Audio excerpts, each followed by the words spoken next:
think that it is an admirable quality to have a cool head in a bad situation, but for me, this hasn't always been the case. In fact, being too calm almost burned the house down once. It was on Christmas several years ago, and I was maybe 7 or 8, and we had just finished dinner. Now, Christmas dinner in my family is an elaborate affair, and I'm not just talking about the food, but also the decorations. And that year, my mom had pulled out all the stops. She brought out the green tablecloth, and the golden candlesticks, and the red candles, everything to make it as festive as possible. Well, after dinner, everyone had settled down into their own activities, except for me. I was coming down from a post-Christmas high, and naturally couldn't be tied to any one spot. So as I was wandering around the house, I happened to come back into the dining room, where I noticed that one of the candles had fallen onto the table.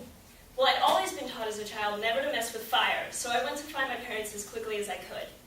I found them in the kitchen, cleaning up from dinner, and I very calmly walked up to them and said, "Mom, Dad, I need you to come with me."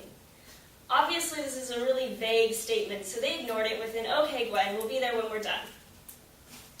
Well, I'd also been taught growing up never to interrupt my parents when they were busy, so I was really perplexed about what to do next. But I figured if they weren't worried about it, I shouldn't be worried about it either, so I went back to what I was doing. However, several minutes later, I decided to check on the fire again, and it still hadn't gone out. So I decided I really should get my parents' attention. So back to the kitchen I went, and once again asked, "Mom, Dad, can you please come with me?" And again, they dismissed me with an, "Okay, Gwen, we heard you the first time, we'll be there in a minute." So at this point, I really had no choice but to continue doing what I was doing before, and back to the dining room I went. Well, the flames kept getting bigger, and I was getting more and more alarmed, and I knew that I had to do something. So I marched back into that kitchen and said, "Mom, Dad, I really need you to come with me right now." And by this time, they were getting really fed up with all my constant interruptions. So they said, "Okay, Gwen, we're coming. What could possibly be so important?"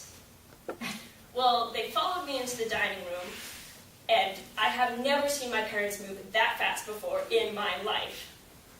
Fortunately, there was no permanent damage done, and they were able to put the fire out with relative ease. And to this day, I still don't know why I didn't just tell them that there was a fire. But I have learned that underreacting in a situation can be just as dangerous as overreacting.